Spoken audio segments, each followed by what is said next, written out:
제가 봉독에 올립니다. 하나님 앞과 살아있는 자와 죽은 자를 심판하실 그리스도 예수 앞에서 그가 나타나실 것과 그의 나라를 두고 엄히 명하노니 너는 말씀을 전파하라.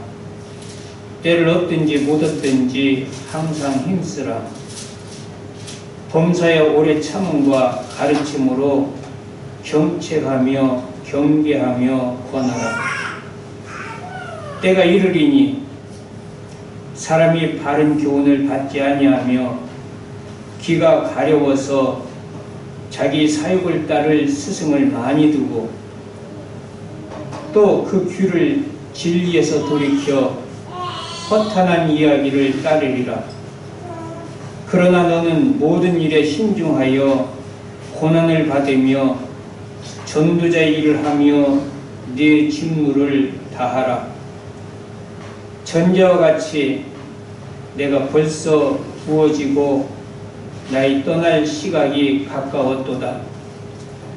나는 선한 싸움을 싸우고 나의 달려갈 길을 마치고 믿음을 지켰으니 이제 후로는 나를 위하여 의의 면류관이 예비되었으므로 주 곧 의로우신 재판장이 그날에 내게 주실 것이며 내게만 아니라 주의 나타나심을 사모하는 모든 자에게도니라.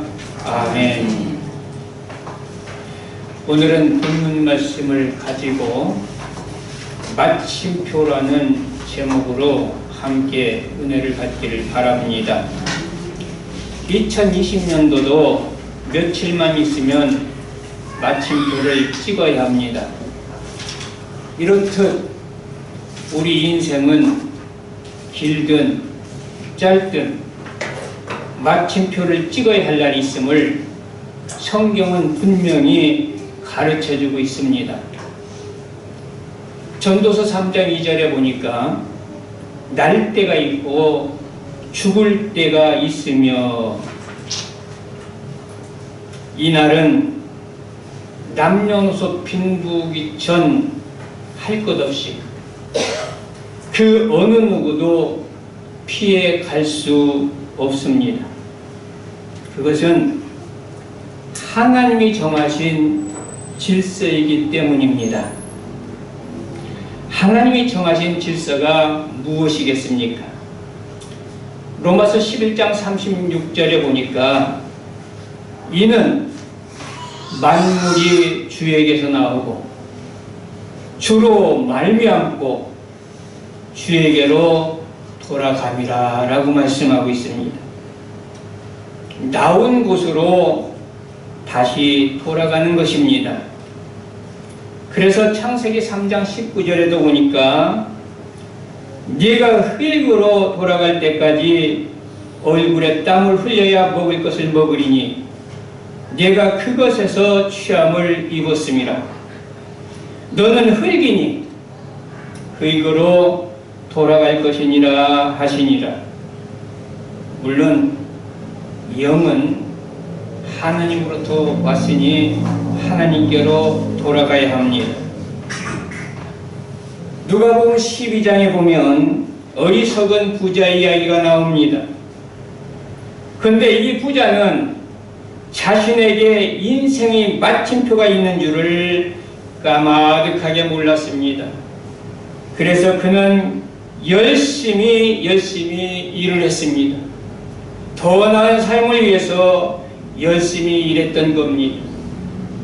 그리고 열심히 일한 결과 소출이 넉넉하게 거둘 수가 있었습니다.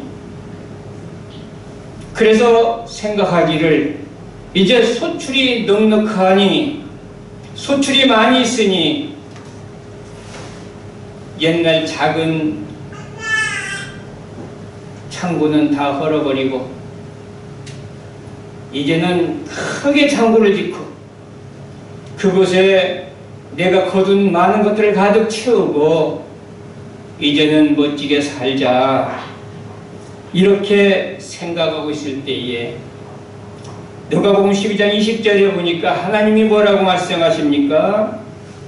하나님은 이르시되 어리석은 자여 오늘 밤에 네 영혼을 도로 찾으리니 그러면 네 준비한 것이 누구의 것이 되겠느냐. 우리는 각자 자신의 마침표를 찍는 날이 있음을 기억하시고 마침표를 잘 찍어야 될 줄 믿습니다. 히브리서 9장 27절에 말씀하고 계십니다. 한 번 죽는 것은 사람에게 정해진 것이요 그 후에는 심판이 있으리니. 심판이 무엇입니까? 마태복음 25장 19절에 보니 오랜 후에 그 종들의 주인이 돌아와 그들과 결산할세 이렇게 말씀하고 있습니다. 심판이라고 하는 것은 결산하는 겁니다. 그래서 결산의 결과에 따라서 어떤 자에게는 상을 줄 것이고 어떤 자에게는 벌을 내리겠지요. 마태복음 25장 30절에 보니까 이 무익한 종을 바깥 어두운 데로 내쫓으라. 거기서 슬피 울며 이를 갈리라 하니라. 결산할 때에 결산의 결과가 좋지 않았던 종에게 그 주인은 이렇게 말하고 있는 겁니다.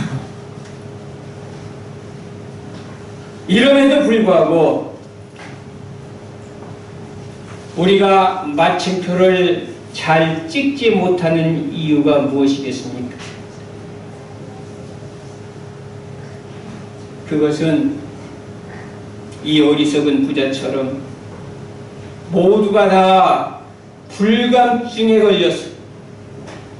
자신의 마침표가 바로 앞에 있다고 하는 것을 결코 깨닫지 못했기 때문입니다. 야고보서 4장 13절에서 14절은 말씀하고 있습니다. 들으라, 너희 중에 말하기를 오늘이나 내일이나 우리가 어떤 도시에 가서 거기서 1년을 머물며 장사하여 이익을 보리라 하는 자들아, 내일 일을 너희가 알지 못하는도다. 너희 생명이 무엇이냐? 너희는 잠깐 보이다가 없어지는 안개니라. 그리고 본문 3절에서 4절도 보니까 때가 이르리니 사람이 바른 교훈을 받지 아니하며 귀가 가려워서 자기 사욕을 따를 스승을 많이 두고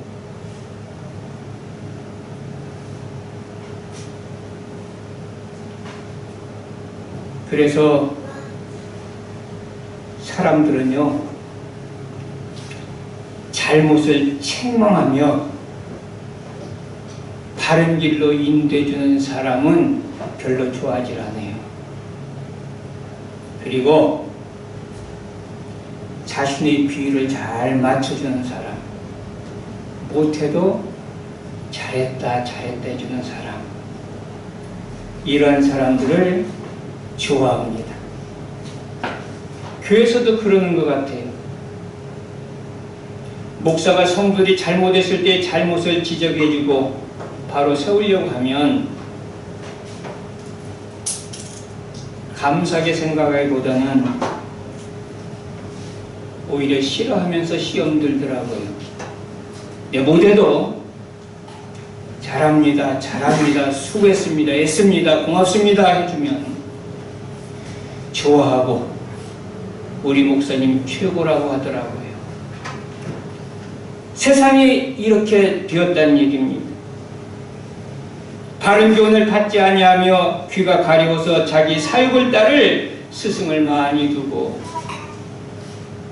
그리고 이어서 또 말씀하시기를 또 그 귀를 진리에서 돌이켜 허탄한 이야기를 따르리라. 참 이상해요. 사람들은 진리 말씀을 들어야 하는데 진리 말씀은 잘 듣지 않으려고 그래요. 그리고 허탄한 이야기에 귀를 기울이기를 좋아합니다. 그래서 갈라디아서 1장 6절에도 보면 갈라디 교회를 향해서 바울이 말하기를 그리스도의 은혜로 너희를 부르신 이를 이같이 속히 떠나 다른 복음을 따르는 것을 내가 이상히 여기노라 라고 말하고 있습니다.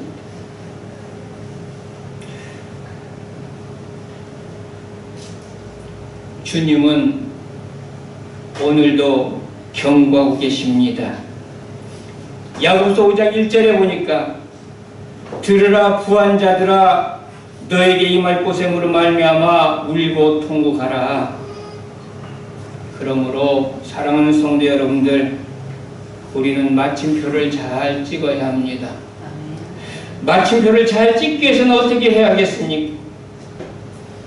본문 말씀 5절에서 7절에 보니까 첫째로는 내 직무를 다하라는 겁니다. 5달란트 받은 종들처럼, 2달란트 받은 종들처럼 열심을 다하여 충성하라는 겁니다. 이것이 직무를 다하는 겁니다. 달란트가 무엇입니까? 지난번에도 말씀드린 바가 있지만 달란트라고 하는 것은 재능뿐만이 아니라 나에게 주어진 시간도 달란트요, 나에게 주어진 물질도 달란트요, 나에게 주신 건강도 달란트요, 나에게 주신 지식도 달란트요, 내 생명까지도 달란트인 줄을 믿으시길 바랍니다. 이것 가지고 충성을 다하는 것이 직무를 다하는 것이라는 얘기예요. 그리고 직무라는 것은 마태복음 25장에 보면 10처녀의 비유가 나오고, 그리고 달란트 비유가 나오고, 그리고 양과 염소의 비유가 나옵니다. 직무라는 것이 무엇이냐? 이 직무를 다하는 것이 무엇이냐? 이것은 슬기로운 5처녀가 신랑이 올 때까지 등불을 꺼추지 아니하고 등불을 잘 준비하고 있었던 이러한 삶이 직무를 다하는 삶인 줄을 믿으시길 바랍니다. 그리고 이 직무를 다하는 것은 어떠한 삶이냐? 2달란트 가진 종과 5달란트 가진 종이 충성을 다해서 배나 남겨 주인을 기쁘시게 한 것처럼 우리에게는 하나님 주신 많은 은혜가 있습니다. 이것을 가지고 충성을 다해서 하나님을 기쁘시게 하는 삶이 직무를 다하는 삶입니다. 그리고 예수님이 재림할 때 양과 염소에게 주님이 하시는 말씀이 나옵니다. 양에게는 내가 헐벗을 때 입을 것을 주었고, 내가 굶주렸을 때 먹을 것을 주었고, 내가 목마랐을 때 마실 것을 주었다라고 칭찬할 때에 내가 언제 주님에게 그런 일을 했습니까? 주님은 뭐라고 말씀하십니까? 작은 수고자에게 한 것이 바로 나에게 한 것이라. 여러분들 직무를 다한다는 것은 이처럼 섬기는 일이, 봉사하는 일이, 베푸는 일이 직무를 다하는 삶인 줄을 믿으시길 바랍니다. 작은 소자에게 집에 냉수 한 그릇 주는 것까지 다 포함해서 이것이 다 직무입니다.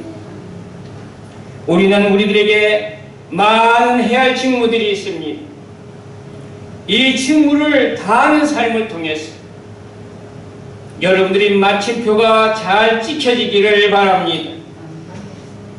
두 번째로는 선한 싸움을 싸우라라고 말씀하고 있습니다. 히브리서 12장 3절에서 4절에 보니까 너희가 피곤하여 낙심하지 않기 위하여 죄인들이 이같이 자기에게 거역한 일을 참으신 일을 생각하라. 너희가 죄와 싸우되 피 흘리기까지는 대항치 아니하고. 여러분들, 우리가 죄악과 싸우기 위해서 얼마나 몸부림치며 애썼습니까? 믿음의 선진들은 죄와 싸우기 위해서 온갖 고초를 다 당하고도 이겨낸 것을 우리는 보게 됩니다. 예수님께서도 악한 원수를 멸하기 위해서 십자가에 걸려 피 흘려 죽으시기까지 하시면서 죄와 싸워 승리하시고 우리를 살려주신 줄을 믿으시길 바랍니다. 우리는 죄를 미워하는 자 되시길 바라고요. 죄와 우리는 싸울 때에 우리는 생명을 걸고 싸울 수 있는 그런 삶을 사는 자들 되시기를 바랍니다. 이런 삶을 사는 자가 결국 마침표를 잘 찍게 된다는 얘기입니다. 세 번째로는 믿음을 지켜라라고 말씀하고 있습니다. 믿음이라고 하는 것은 지키는 자의 몫입니다. 히브리서 11장 35절 37절에 보니까 믿음의 선진들은 믿음을 지키기 위해서 어떻게 했냐, 또 어떤 이들은 더 좋은 부활을 얻고자 하여 심한 고문을 받되 구차에 풀리기를 원하지 아니하였으며, 또 어떤 이들은 조롱과 채찍질 뿐 아니라 결박과 옥에 갇히는 시련도 받았으며, 돌로 치는 것과 톡으로 켜는 것과 시험과 칼로 죽임을 당하고 양과 염소의 가죽을 입고 유리하여 궁핍과 환난과 학대를 받았으니라고 말씀하고 있습니다. 여러분들, 우리가 직무를 다하기 위해서, 우리가 선한 싸움을 싸우는 자 되기 위해서, 또한 믿음을 지키기 위해서 산다는 것은 결코 쉬운 일이 아닙니다. 그래서 본문 말씀에도 보니까 뭐라고 말씀하고 있습니까? 5절에 그러나 너는 모든 일에 신중하여 고난을 받으며 라고 말씀하고 있습니다. 고난이 항상 동반되고 있다는 사실입니다. 여러분들 편하게 예수 믿으려고 하지 않기를 바랍니다. 우리는 늘상 말하기를 주님 가신 그 길 우리도 따라간다라고 말하고 있습니다. 그러면서 실질적으로 우리의 삶은 어떻습니까? 힘들고 어려우면 그 길을 가지 않으려고 하지 않습니까? 여러분들, 예수 믿는 일은 결코 쉽지 않다고 하는 사실을 꼭 기억하시길 바라고요. 우리가 끝까지 믿음을 지키고 선한 싸움을 싸우고 직무를 다하기 위해서는 많은 어려움이 뒤따르고 한다는 사실을 꼭 기억하시길 바라고, 비록 그럴지라도 믿음의 선진들이 심한 고문을 받되 풀리기를 원하지 아니한 것처럼, 조롱과 채찍질을 당하되 그들이 굴하지 않은 것처럼, 결박과 옥에 갇히는 시련을 받았지만 그들이 낭망하지 않고 끝까지 견뎌낸 것처럼, 우리도 끝까지 믿음 안에서 견디고 승리하셔서 우리들에게도 반드시 마침표를 찍어야 할 때가 오는데, 인생의 마침표를 찍을 때에 저와 여러분들의 고백도 오늘 본문 말씀에 나오는 바울의 고백처럼 내가 선한 싸움을 싸우고 나의 달려갈 길을 마치고 믿음을 지켰으니 이렇게 말할 수 있는 자 되기를 주님의 이름으로 축복합니다. 고마우신 하나님 아버지, 은혜를 진실로 감사드립니다. 한 해를 마감하면서 우리 인생의 마감에도 우리가 어떻게 할 것인가를 말씀을 통해서 뒤돌아볼 수 있게 해주셔서 감사드립니다. 마침표를 잘 찍어서 주님 앞에 섰을 때에 칭찬받고 상급받는 자 될 수 있도록 큰 은혜 허락하여 주옵소서. 감사하며 예수님 이름으로 기도드리옵나이다. 아멘.